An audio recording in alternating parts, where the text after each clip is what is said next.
What is up, everyone out in the World Wide Web? This is Jesse with Viral Thoughts, and today I'm going to be talking about Aristotle's Elements of Drama. Now, last week I gave a movie review of Mortal Engines, and I used Aristotle's Elements of Drama to base the strengths and weaknesses of that movie. And afterwards, I realized you guys may not know what Aristotle's Elements of Drama is or are. So this week, and that's what I'm going to be doing. I'm going to be using these elements to gauge movies and stories in the future and future videos. These elements are plot, character, diction, thought, spectacle, and song, or music and rhythm. Number one is plot. Now, plot is the sequence of events that happens within the story. Now, this is arguably the most important element of story. This is debatable, however. I noticed in college that humanities and English kind of debate this because English thinks that it's more important to have more character development, and humanities tend to think that it is more plot driven. But it's highly debatable, and I would argue that both are highly important. Without characters, the plot can't go anywhere because there's nothing to do with it. And then without plot, there's nothing happening with the characters. So both need each other. But plot is important. There are several different story arcs that happen throughout a movie or a book, and this is very important. There are only a certain number. There's sometimes people say that there's only 2 plots. There's a book that says there's only 20 plots. There can be a fairly limited range of plots, which is debatable. But some great examples of great plots. Shakespeare is a great example of plot. All his plays are highly developed plots. We base a lot of our contemporary stories off of those plots. Love stories, revenge stories, all of those. For instance, The Lion King is based off of Hamlet. So you'll see that is a highly plot-driven story. Number 2 is character. Now, character is very, very important in a story. Without character, you have a set. There are 2 types of categories: the dynamic static spectrum, and then there's the flat round spectrum.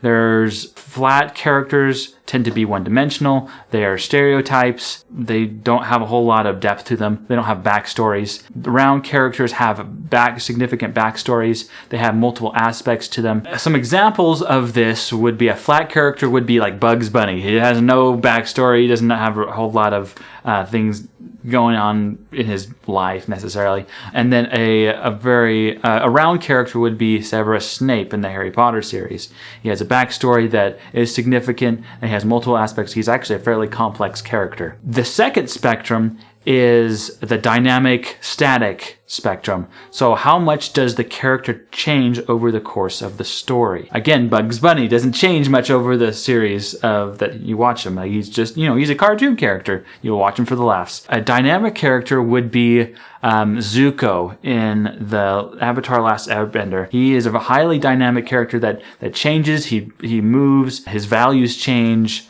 throughout the series, and that's really why you watch that series, at least personally. Number 3 is thought or theme.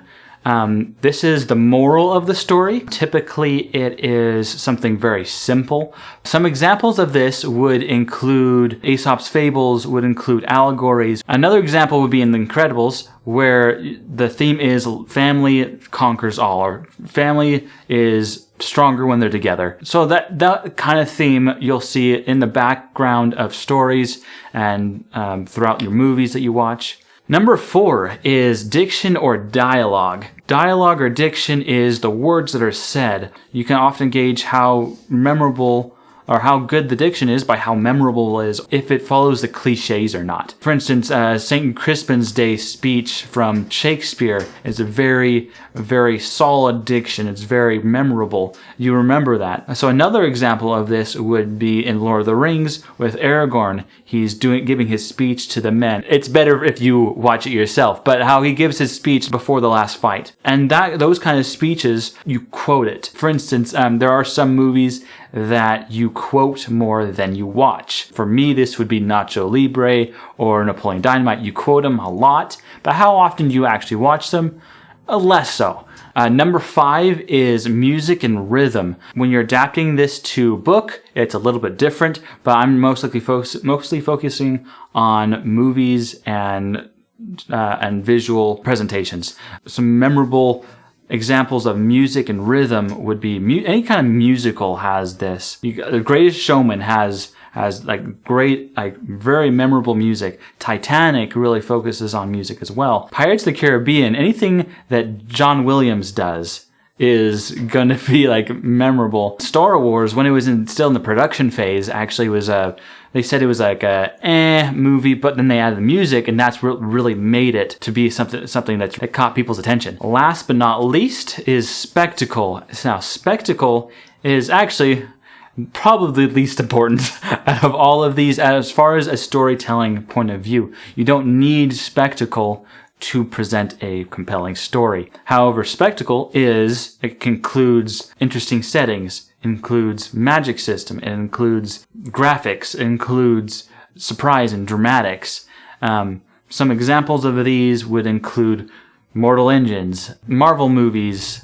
Anything that is the newest and greatest thing would be spectacle. Ready Player One is one of those movies as well, where like you watch it and it's very, very aesthetically pleasing. This is what makes movies memorable. Now, when you combine all of these together, that's actually what makes a great movie. You need all of them. If you're going to compare this to a meal, for instance, plot and character would be your meat and potatoes, and the spectacle would be the dessert. Now, you need the meat and potatoes, and I feel personally that we actually are missing a lot of those elements in storytelling in the mainstream things. Now, there's a lot of movies out there that actually have some great character, great plot, but the big movies, we actually focus more on spectacle.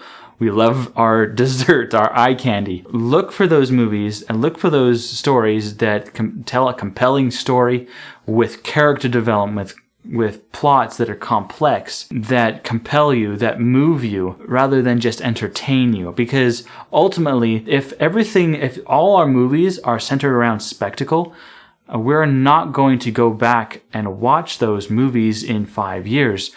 We're going to go back to those movies that have something substantial, that have something to say to us on a human level, that we go back and we watch them and we're entertained, we're moved, and there's something sentimental to us. All right, there you go, everybody. Thank you so much for watching it. Now, I just want to give a plug into my way nerd friends out there. I have a gaming channel. It's called Vosika Gaming. You can click the card wherever it is. Now, like this video, please, guys, and comment about what movie you think fits these criteria the best.